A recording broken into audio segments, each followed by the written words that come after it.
Si tu crois que personne ne te manipule ou t'influence, c'est probablement que ça fonctionne parfaitement sur toi. Et attends avant de fermer cette vidéo, écoute-moi bien. Quand je parle de manipulation, je parle ni de bien ni de mal. La manipulation n'est pas mauvaise, elle est neutre.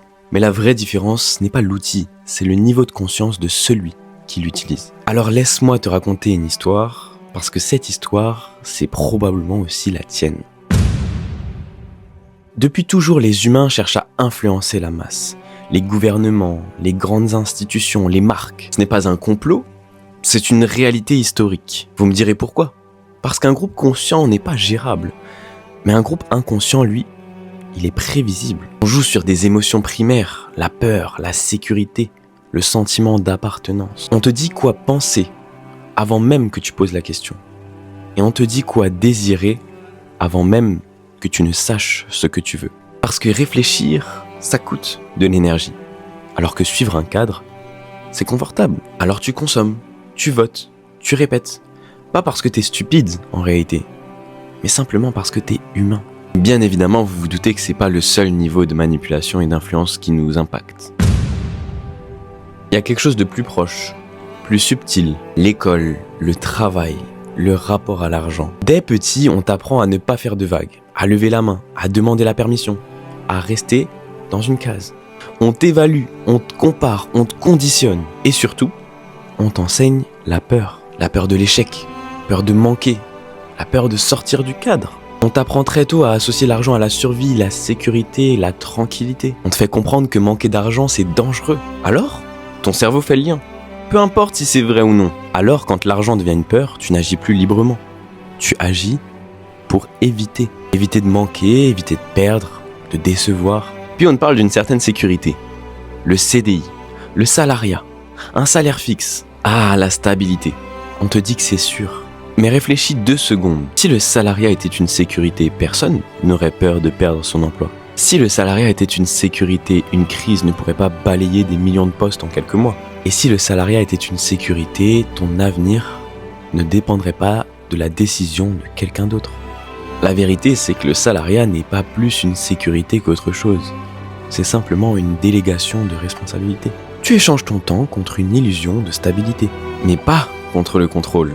Et ton cerveau, lui, il adore ça. Parce que la sécurité, elle va apaiser ta peur, même quand elle est fragile. Et au final, le risque devient quelque chose à éviter, pas quelque chose que tu devrais essayer de comprendre. Et la liberté devient dangereuse parce qu'elle t'oblige à devoir penser. Et penser, ça fatigue. Et le plus fort dans tout ça, c'est que personne ne t'a jamais forcé. On t'a juste appris ce qui était raisonnable.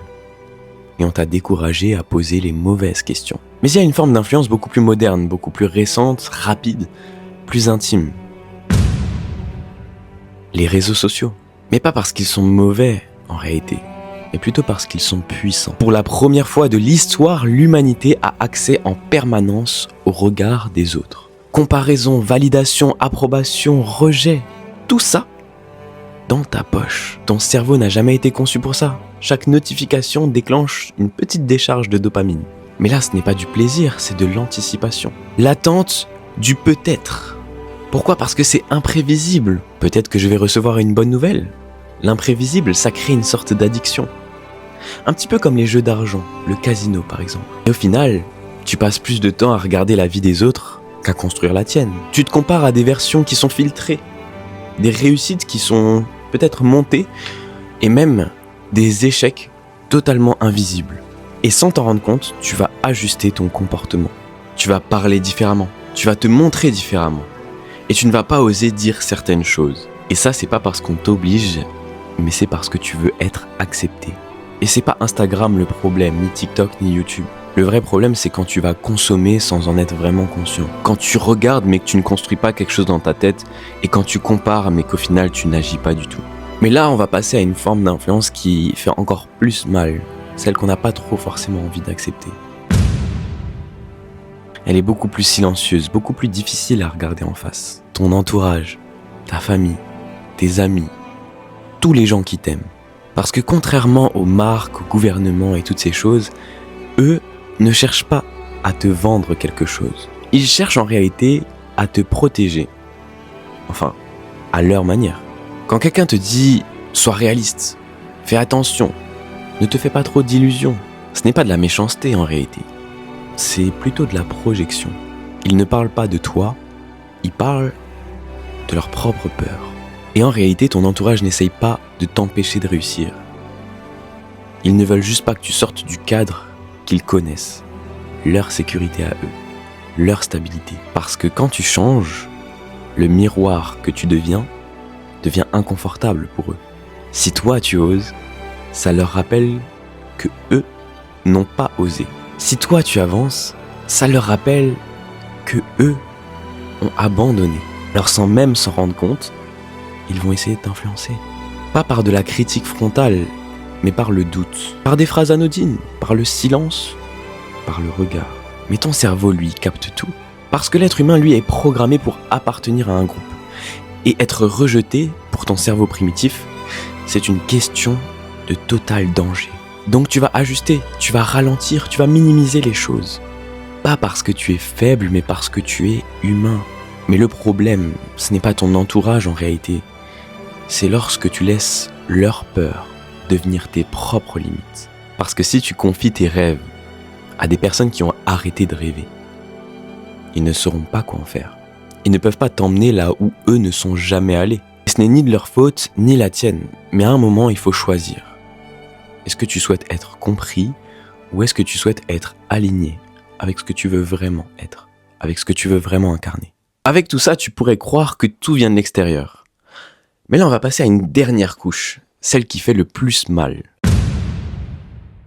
Parce que la vérité qu'on évite toujours, c'est que toi aussi, tu influences. Toi aussi, tu manipules. Alors oui, pas forcément volontairement. Ça peut l'être parfois de manière inconsciente. Mais lorsque tu décourages quelqu'un parce que toi tu n'y crois plus, quand tu dis que c'est compliqué alors que t'as jamais vraiment essayé, ou que tu normalises une vie qui en réalité ne te rend pas heureux, tu influences. Tu choisis le confort plutôt que la vérité, tu préfères être accepté qu'être aligné avec toi-même, tu préfères dire que tout va bien. Mais là, tu influences. Mais l'être humain influence toujours par ce qu'il va dire, par ce qu'il montre, par ce qu'il ne dit pas, et surtout, par ce qu'il incarne. Mais en réalité, la question n'a jamais été est-ce que tu manipules. La vraie question, c'est est-ce que tu le fais consciemment ou par défaut. Parce que l'influence inconsciente, elle va répéter le passé, alors que l'influence, de manière consciente, crée le futur. Au final, la réalité est beaucoup plus simple qu'on ne le croit. Nos vies ne sont pas le résultat d'un complot, ni d'une malchance, ni même d'un manque de talent. Elles sont surtout le résultat de nos choix. Nos choix conscients, mais surtout, nos choix inconscients. Les choix qu'on répète, les environnements qu'on accepte et les discours qu'on intègre sans même les remettre en question. La vraie liberté, elle commence pas quand tout devient facile. Elle commence quand tu deviens beaucoup plus lucide. Lucide en réalité sur ce qui nous influence, sur ce que nous reflétons et sur ce que nous incarnons. Et à partir de là, tout devient une question de décision. Plus rien n'est figé, mais rien ne changera si tu ne fais pas de choix. Et si cette vidéo t'a parlé, ce n'est probablement pas par hasard. Et si aujourd'hui tu te poses des questions sur ton travail, ta liberté, la direction que ta vie prend, j'ai mis sous cette vidéo un lien. C'est un formulaire. Il sert à une chose, prendre un moment d'échange ensemble. On parlera d'entrepreneuriat, de business en ligne, de liberté financière, de ce que tu fais aujourd'hui et ce que tu veux vraiment. Évidemment, à la fin de cet échange, je pourrais potentiellement te proposer une solution par rapport à tout ça. Libre à toi de voir si ça te correspond ou non. Et personnellement, je ne cherche pas à échanger avec tout le monde. Mais si tu es quelqu'un qui est plutôt lucide, ouvert d'esprit, et surtout que tu es prêt à te poser les bonnes questions, alors dans ce cas-là, le lien est sous ma vidéo. Les amis, c'était la fin de cet acte numéro 1, une vidéo que j'ai kiffé faire sur la manipulation. Et rappelle-toi, la manipulation n'est ni bonne ni mauvaise, tout dépend de comment tu l'utilises et de ton niveau de conscience.